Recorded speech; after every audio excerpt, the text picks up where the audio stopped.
Show Banter audience, how you doing, guys? We have a fun little segment here for you. We're just going to touch on our favorite characters from Quentin Tarantino's films. We're each going to pick 5 for a total of 10, although there might be some overlap. You never know, you just got to watch to find out. So we're just going to go off one by one and go back and forth and cover our favorites. So we're going to start with number 5, Mr. Pink from Reservoir Dogs. He was great in this film. It's great in Boardwalk Empire on HBO also. And he was a fun character here. Yeah. You know, this was the first movie I remember seeing him in. And all my friends after watching this, we kept calling him Rat Bastard. I cannot tell you how many people tell me I sound just like Steve Buscemi. You got the same nasally voice. Got that same nasally essence that comes out of my voice. No, but he's great in this film. He's one of the lead characters. I would argue maybe the second lead. There you go. Okay, so my choice, my 5th favorite, it's coming up right here. It's Jules Winfield, played by Samuel L. Jackson in Pulp Fiction. Okay. Which obviously is a great performance. Oh, wait, let me move over so you can see Sam. You got to move, not me. No, I got to move. He's great. He commands this whole last scene. And this is one of the first times we really saw Sam Jackson. This was a big breakout for him. Big breakout for him. Big breakout. Because now he's in every film that comes out. Before this, he was in a lot of supporting roles. Yeah, I find it irritating. He was even in Goodfellas, which people forget about. Was he? Yeah. And he did it's a silly comedy, but in '93 he did a comedy with Emilio Estevez, which was a joke on action movies called National Lampoon's Loaded Weapon 1. Oh, okay. Fun movie, it's a parody movie. That wasn't Emilio, that was with Charlie Sheen. No, that was Emilio Estevez. Was it? Yes, Charlie Sheen did Hot Shots. Oh, correct. Yeah. All right. But I love him in this film. He's great in this film. Look He's at nominated Travolta for in an this Oscar. photograph. What a great shot. Both nominees right there. I know. All right, so let's go to your next. Your number 4 choice is Bill, played by David Carradine. David Carradine. Yeah, I love David Carradine. Absolutely. There he is. You got to move. Yeah.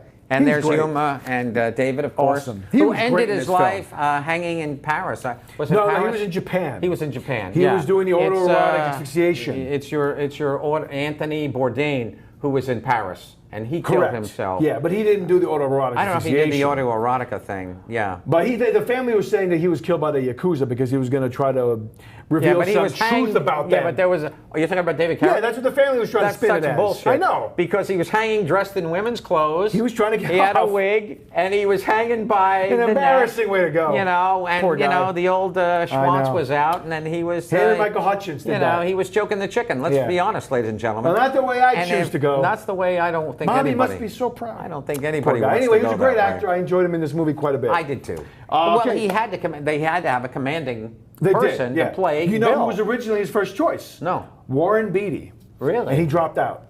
Yeah, they had some talks. I think David would have been better. I think David was certainly a good choice. with the kung fu, the Chinese. I can't see Warren Beatty doing all that shit. Well, I can't see. Well, I could almost see him, but this think wouldn't have been a film good choice. Yeah, I mean, because David Carradine had to, kind of shoot her point blank in the church. Yeah, he had the menace. I don't think Warren Beatty. I don't think Warren Beatty would have wanted to do that film. Maybe just for his reputation. Yeah, maybe.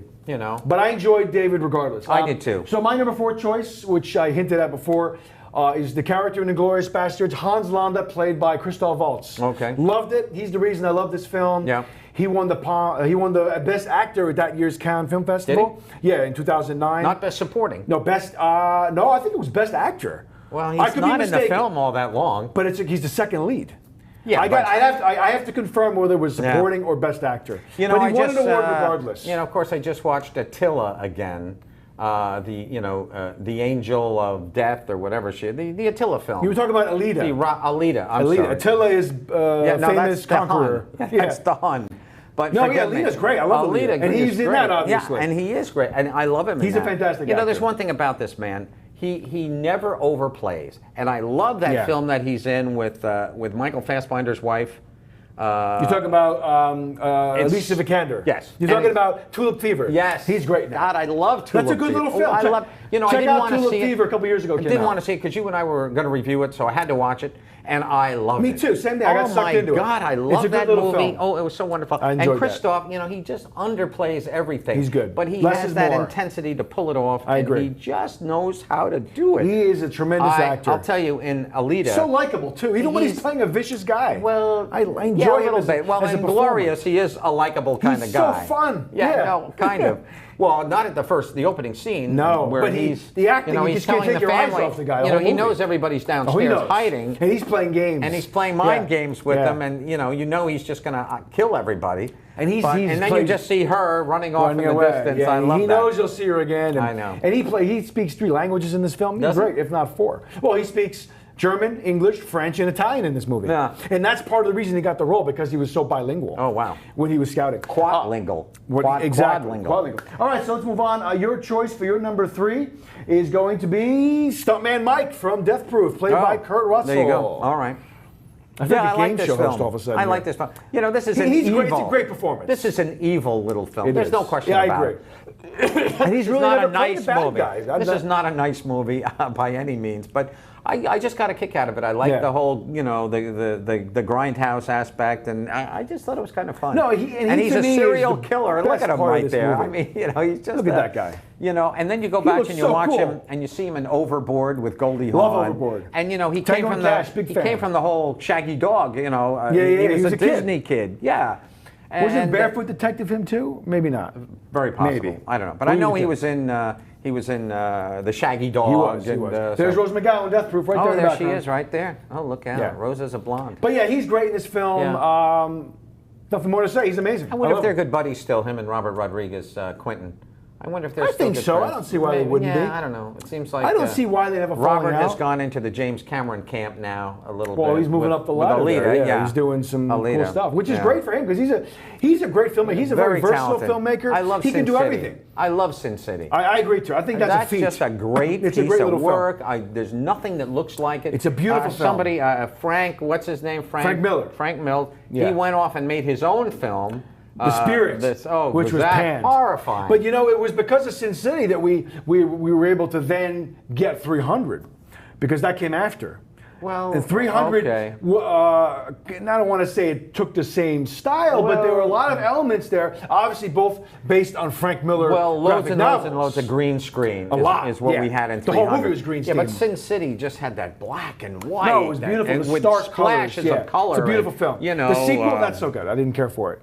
No, I didn't. Dame to Kill For? Oh, no, that was pretty horrible. And that, once again, Rodriguez did direct the film. Well, he directed it with Frank Miller. As is the first one, I believe. What a shame. But let's quick move on, because we got... Well, Quentin directed his scene. He did. The first Sin City. With the yellow Cadillac. Rodriguez made him do it. Yeah. Because I want you to... Because he'd never worked with green screen, because I want you to try this. Oh, okay. And he did. Wow. But anyway, my third choice is Cliff Booth in Once Upon a Time in Hollywood, played by the wonderful Brad Pitt. This is also one of my picks, too. Oh, I agree. This is one of the few we overlap. You might have to move so we can see this cool shot. We did. Okay. There we go. But yeah, he's great in this film. Well, you got to move, man. I'm moving, you're not. Yeah, but I'm not. I'm only blocking Leo. Yeah, well, but this is about Brad. Okay. Well, okay. But anyway, I love him in this film. It's one of his best performances. He's so watchable in this movie. No, he's great. His character's fun. And he looks he's dangerous. He's funny. I love the scene, where he's teasing. This is Quentin teasing the audience. Yeah. Brad takes off his shirt. For the ladies. Up on top for the ladies. Yeah. It's Thelma and Louise Part 3. Yeah. He's up on the roof. There's Margot Robbie. In the next house over in the Sharon Tate murder house.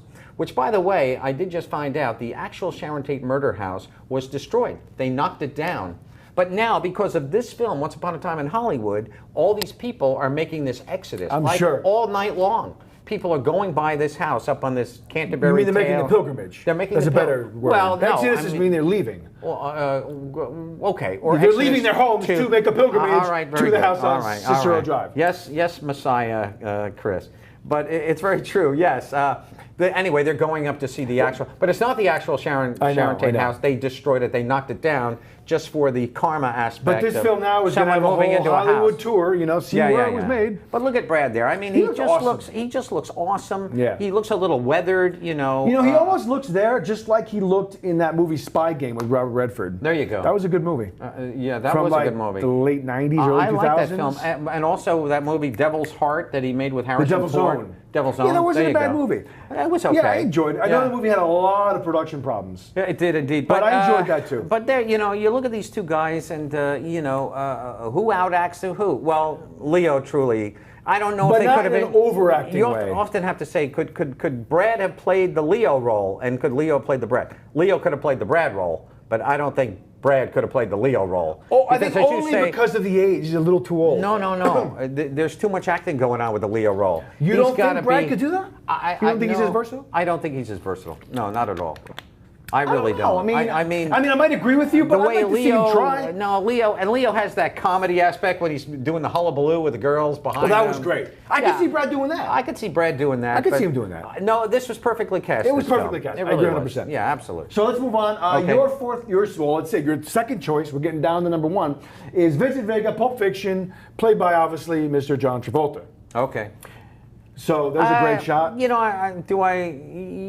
don't know. I think I chose John because of the the reinvention of his acting career, which is that awesome. Quentin so beautifully made prominent to we the people of the world, and because it was like, you know what, it was an appreciation from Quentin saying, listen, I like this guy. Exactly. And he goes, this guy got a bad rap. It's not always the actor's fault that the movies tank. Sometimes the movies they suck, you know? Yeah. A lot of things happen in editing, and the actor does what he can. It's out of our hands, you know. Yeah. Once you leave the set, it's done. But he really played a character here. He's great in this movie. He's wonderful in this movie. He's awesome in this movie. Sam Jackson, whatever we see on Sam Jackson in various films, there's always a major part of Sam Jackson. Is always in every single film he ever does. That's the thing. He's always Sam Jackson. He's not a character actor. He's not. He plays Sam Jackson, but he's excellent. I agree. I remember that one he did, The Cul-de-Sac. Do you remember that film? That was a good movie with Patrick Wilson. Yeah. And I enjoyed that film. Kind of a nutcase. That was called Lakeview Terrace. There you go. That was a good little film. Yeah, but it was set in this cul-de-sac. Yeah. And Sam was the bad guy in that. He was the obnoxious neighbor. Exactly. No matter where you see Sam, even in all the Marvel film, no matter where we go. I agree, he's Sam. He's always Sam. I agree. Travolta played somebody else here. Yeah. He really we've nailed never seen him like this. Yeah, he really did. Yeah, and Leo played somebody else there. I agree 100%. But that's one thing about Leo. Leo is versatile. He's very, and I don't think he's a always character Leo. actor as much as he is a lead. In fact, he's more of a character actor than a lead. We don't always see... I would say so. I agree 100%. Yeah. Like kind of like Johnny Depp. Well, Johnny Depp's probably a little bit more of a character actor. Maybe back in the early days. Leo was more of a typecast. A Boy's Life. Yeah. What's he in Gilbert Grape too. De Niro had picked him for that. I know. And then Gilbert Grape was his first Oscar nom. Correct. But then when we saw him go into Basketball Diaries, that was a different side of him. And that was pre-Titanic. I agree. And then Titanic changed everything. And then now he's a mega. You know what drives me crazy is people that they say, I don't like Leo. I'm like, why? Oh, because I hate Titanic. Stop it. That's not a reason to hate an actor because you don't like a film, number one. Then people are like, oh, he's just so they Leo. love Titanic. But they Leo love the is film. Great. I don't understand why people don't like him. I just showed Titanic to a friend of mine, and she sat there and she watched the whole amazing. Film. And she just, I love Titanic. It's so watchable. It's so whenever it's on, I can't turn it off. This is an homage to The Boat. I agree 100%. The Boat is the star of that film, not Leo DiCaprio. Leo wanted to play the role with a clubfoot.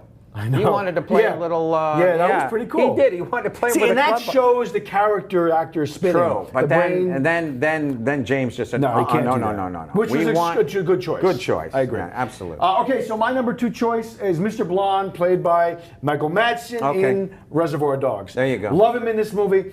There he is. Speaking of a music beautiful cue. segue by our incredible technical crew. You like that? Look at that segue. Speaking of Stuck in the Middle with You, if there's ever a song that's been immortalized in a scene, I totally agree. And because of this movie, you hear this song played everywhere now. I know. Everywhere. No, that's not true. This song was a huge hit before this film.